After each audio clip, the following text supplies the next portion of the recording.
लौकिक आणि पारमार्थिक जीवनामध्ये स्त्रियांचं योगदान त्यात काय आहे याचा विचार या पुस्तकाच्या निमित्ताने मी केलाय.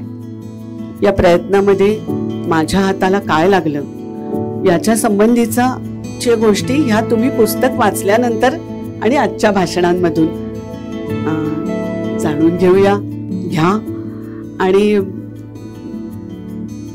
मला त्याची पावतीही द्या की हे राहिलेलं आहे किंवा हे लक्षात आलेलं नाहीये, हेही आवश्यक आहेच. पण मी याच भावनेने जरी पुस्तक सगळ्यांच्या समोर ठेवलेलं असलं तरी जे ठेवलेले नाही आहे ती आहे या स्त्रियांच्या कवितेतली मधुरता, जी सहजपणाने वाचता वाचता मराठीतून माझ्यामध्ये म्हणजे माझ्या हातून उतरली. मीरा तर आपल्या आधीच सगळ्यांच्या ओळखीची झाली होती, तशी माझ्याही झाली होती.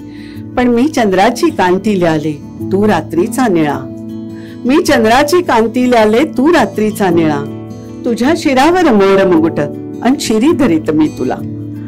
अशा प्रकारचे कविता रचणारी एखादी चंद्रसखी मला या निमित्ताने भेटली. किंवा ब्रह्म अखंडित आणिक अनुपम जिथे जयाची वस्ती, ज्याला सुरवर ऋषीमुनी योगी आणिक राजे भजती, तार मनाची जुळते तेथे ज्ञानाशीच अपार, आपोआपच तिथे विराजे स्वयंसिद्ध ओंकार. अशा स्वरूपाची कविता लिहिणारी सहजोबाई मला भेटली. किंवा विरतात धर्मग्रंथ तरी नाम राहते ग, वितळून मान जाते पण चित्त राहते ग, विरघळून चित्त जाता मग काय राहते ग, शून्यात शून्य तेव्हा मिसळून राहते ग. असं म्हणणारी, असा ज्ञानात्मक अनुभव बोलणारी लल्ला मला भेटली. किंवा वीज कडाडता गरजून अंबरी, म्हणेन मी माझी निवे तहान भूक, माथ्यावरी उभे आकाश फाटता, म्हणेन मी मला झाला अभिषेक, कोसळता कधी पर्वत वरून, म्हणेन की मला वाहिले सुमन, तुटेल मस्तक, म्हणेन मी माझे चन्न मल्लेशारे तुला प्राणार्पण. असं म्हणणारी अक्क महादेवी मला भेटली. अशा कितीक जणींनी या सगळ्या प्रवासामध्ये मला फार आनंद दिला.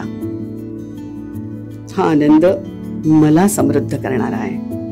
मी सुरुवातीला ऋणमोचन तीर्थावर उभी आहे असं म्हटलं, पण ऋण चुकवताना कधी कधी ऋणी असणं हेच आपण श्रीमंत असल्याचं लक्षण आहे असं आपल्या लक्षात येतं.